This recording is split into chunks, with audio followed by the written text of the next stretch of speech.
Bismillahirrahmanirrahim. Faqad qala al-muallif rahimahullahu ta'ala wa nafa'ana bihi wa bi'ulumihi wa bi barakatihi fid dharain. Amin Allahumma amin. Bismillahirrahmanirrahim. Wa kharaja bi muayyanin ma idza kana al-musalahu jihatan amatan. Wa kharajalan metu bi muayyanin kelawan dawuh muayyan.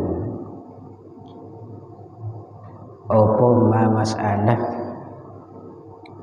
rupane idza kana ing dalem nalikane ana sapa al-musa wong kang nampa wasiat, sapa al-musa wong kang nampa wasiat, sapa lahu al iku jihatan arah, iku jihatan arah ammatan kang umum. Fa inna syaratuh maka sak temene syarat fi hadza ing dalem ikilah al-musalah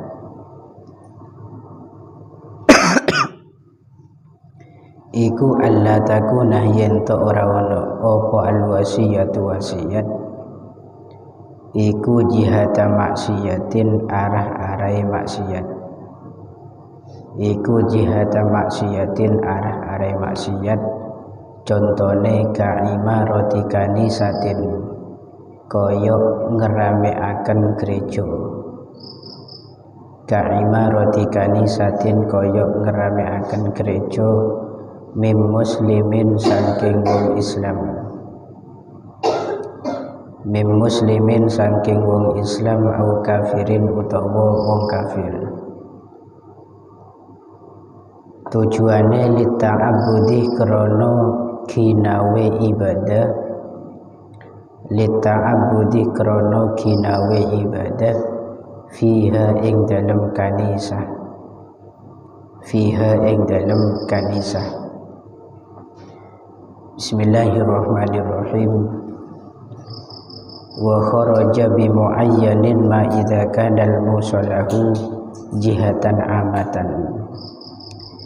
Kemarin kita sudah mengetahui bahwa al-musalah atau orang yang menerima wasiat itu terbagi menjadi dua macam. Yang pertama adalah muayyan, yaitu orang tertentu. Yang kedua adalah ghairu muayyan, orang yang tidak tertentu alias jihatun ammah, yaitu jalur umum. Ini yang kedua yang akan kita bahas sekarang. Dan sehingga kalau di situ al-musalah ini termasuk jihatun ammah, maka syaratnya di situ alla takunal wasiyatu jihata maksiatin. Wasiat itu tidak boleh diarahkan ke jalur maksiat. Hal ini sama dengan kemarin.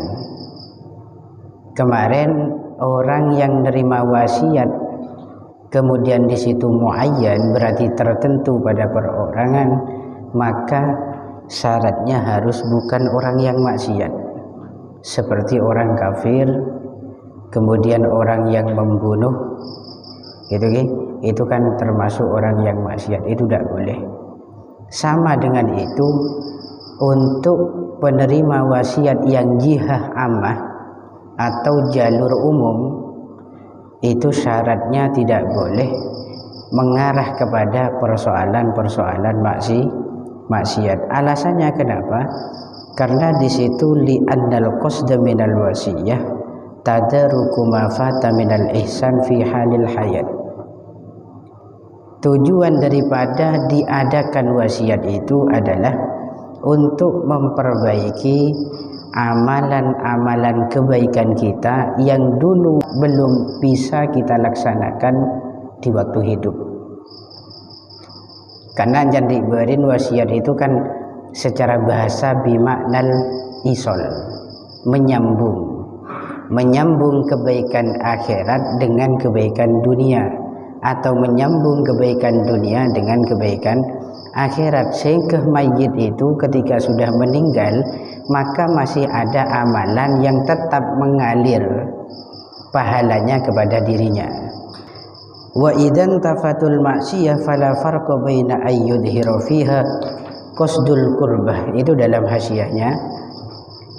Ketika dalam wasiat itu sudah tidak ada unsur maksiat, bersih dari maksiat, maka di situ tidak ada perbedaan antara wasiat itu tujuannya di situ qurbah untuk mendekatkan diri kepada Allah. Contoh seperti wasiat kepada fuqara, kita wasiat memberikan barang kita kepada orang fakir, itu kan secara dohir itu nampaknya qurbah, ya kan, ibadah kan, karena membantu meringankan orang yang melarat. Nah itu tidak ada perbedaan dengan kita wasiat kepada agniya, orang-orang yang kaya. Walaupun secara dohir kita itu wasiat kepada orang kaya, itu tidak nampak kurbah atau tidak nampak ibadah. Wong orangnya sudah kaya, kita kasih benda. Akan tetapi tidak. Semua itu sama-sama adalah ibadah, walaupun yang satu nampak, yang satu tidak. Kenapa? Karena alasannya li'anna fi kulli kabidin rutbah shadaqatan. Setiap hati yang basah atau hati yang lembut, artinya kebaikan yang kita keluarkan kepada orang lain tanpa memandang status orang yang kita berikan kebaikan itu, semua itu bernilaikan sedekah. Contoh, gula agak kesampian sehingga sampian bisa bunga, itu bisa dikatakan sedekah dari saya ke sampian. Atau saya ngasih uang ke sampian, walaupun sampian banyak uang, itu karena saya berdasarkan hati yang bersih, berdasarkan hati yang lembut, itu ada nilai sedekah. Ini kaidahnya. Jadi tidak pandang objek, tidak pandang siapa yang kita kasih, apakah kaya atau melarat, tetap pokok bermula daripada hati semapan. Semua yang kita lakukan itu dikatakan qurbatun atau ibadah atau sedekah. Contohnya di situ wasiat yang tidak diperbolehkan seperti imarati kanisah, membangun gereja. Gitu kan? Membangun gereja itu tidak boleh dalam wasiat. Contoh begini, saya wasiatkan harta saya saya wasiatkan harta saya untuk pembangunan gereja. Maka dalam contoh semacam ini hukum wasiatnya batal. Kenapa? Wasiat yang saya berikan itu diarahkan kepada maksiat. Walau tarmiman jabun ulama, walaupun bukan membangun dari nol, tidak. Walaupun hanya sekedar renovasi atau perbaikan, itu juga dilarang. Pokok di situ diarahkan kepada maksiat. Ada yang sama dengan semacam itu, yaitu kitabatut Taurat wal Injil wa kutubil falasafah wa sairul ulumil muharramah. Saya wasiatkan harta saya untuk menulis kitab Taurat misalkan. Kebaipuruna orang kang kui nulis kitab Taurat atau menulis kitab Injil yang muharrafah. Kitab Taurat dan Injil itu sudah ada revisi. Artinya sudah ada perubahan, bukan murni kitab yang dulu diturunkan kepada Nabi Musa dan Nabi Isa, bukan itu. Maka wasiat yang semacam itu tidak boleh. Itu termasuk kitab-kitab filsafat. Ini menurut ulama yang mengharumkan filsafat, karena berjukan saya tak mengharumkan seperti Imam Al-Ghazali itu tidak mengharumkan. Dan seluruh ilmu-ilmu yang diharamkan, apabila harta yang kita miliki wasiatkan untuk kemaslahatan itu semua, itu hukumnya batal. Makanya saya kasih contoh tadi, kulendi harta saya wasiatkan untuk kemaslahatan gereja pertama, yang kedua untuk menulis kitab Taurat, kitab Injil, atau kitab filsafat, atau kitab-kitab yang diharamkan seperti kitab sihir, maka wasiat demikian itu tidak sah. Gitu ya. Wa kadzalika sirajul kanisah, begitu juga lampu yang ada dalam gereja. Saya wasiatkan lampu yang ada di rumah untuk dipasang di gereja agar di sana dipakai untuk ibadah. Itu tidak boleh. Walaupun hanya sekedar lampu. Walau di sini biduhnin juga, minyaknya lampu. Kasaran mentemarcop ini karena lampu ini mengarah pada lampu dulu. Karena lampu tak pakai listrik, lampu dulu ya pakai lengo atau minyak bumi, minyak gas atau bensin bisa bensin kebi tak bisa apa lagi kotonon bi martul minyak gas gitu lah pun.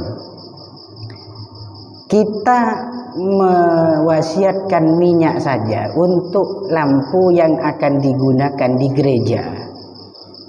Tujuannya untuk menerangi orang yang ibadah di gereja maksudnya, maka di situ tidak diperbolehkan, artinya di situ tidak sah. Adapun nanti masalahnya bisa berubah ketika sampean itu mewasiatkan minyak lampu untuk dipasang di gereja, tujuannya biar diambil manfaat bagi orang-orang yang bermukim di gereja, bukan untuk ibadah, hanya sekedar berdiam di sana, maka di situ tidak masalah walaupun yang diam di sana itu orang-orang kafir. Walaupun pendapat ini tidak disetujui oleh Imam Ad-Ra'i gitu nggih. Mim muslimin au kafirin imaratil kanisah, membangun atau memakmurkan gereja, baik dilakukan oleh orang Islam ataupun dilakukan oleh orang kafir, itu hukum wasiat dihukumi batal. Dan ada catatan penting yang perlu kita perhatikan sebagai akidah kita, wa haitsu qasadal muslimu ta'zimal kanisah kafar. Ketika ada seorang muslim yang takdim terhadap gereja, mengagungkan terhadap gereja sebagai tempat ibadah orang kafir, maka orang muslim itu dihukumi kafir. Hati-hati. Men sampean lebat ia dan gereja, misalkan sampean bising ke gereja gara-gara takdim ngagungaki gereja, walaupun itu hanya tempat, atau sampean nyompeng ecet misalkan untuk mengagungkan gereja, atau nyumbang listrik misalkan untuk mengagungkan gereja, maka konsekuensinya Anda yang rela menyumbangkan itu semua masuk dalam wilayah kufur alias murtad, tengah-tengah. Adapun hukum sebaliknya, ammal kafiru idza qasada ta'dimal masjid, ketika ada orang kafir di situ niatan mengagungkan masjid, itu kan banyak sekarang orang-orang Cina sedeng-gadeng mungkin yang agamanya Kristen itu ikut nyumbang ke masjid, itu ada. Lah kok nanti ada orang kafir yang takdim kepada masjid, maka orang kafir itu tidak dihukumi dengan keislamannya. Artinya bukan karena dia itu takdim ke masjid lantas dia itu masuk Islam, tidak. Karena syaratnya masuk ke Islam itu adalah an-nutqu bisyahadatain, mengucapkan dua kalimat syahadat. Fala yahsulu bi mujarradi ta'dimil masjid, orang kafir yang mengagungkan masjid itu tidak secara otomatis bisa langsung masuk Islam hanya dengan mengagungkan itu tanpa melafadzkan asyhadatain. Makanya masyhur dalam fikih, Dalam fikih itu sampai ada yang dicontohkan, andaikan pada orang kafir itu niatan menghina Islam atau niatan bermain-main dengan Islam, dia itu melantunkan adzan kan? Orang kafir itu melantunkan adzan ketika pembacaan asyhadu an la ilaha illallah, kemudian asyhadu anna muhammadar rasulullah, dia otomatis Islam walaupun hanya sekedar bermain-main. Itu menjadi tolak ukur masuknya seorang kafir terhadap agama Islam, yaitu an-nutqu bisyahadatain, mengucapkan dua kalimat syahadat.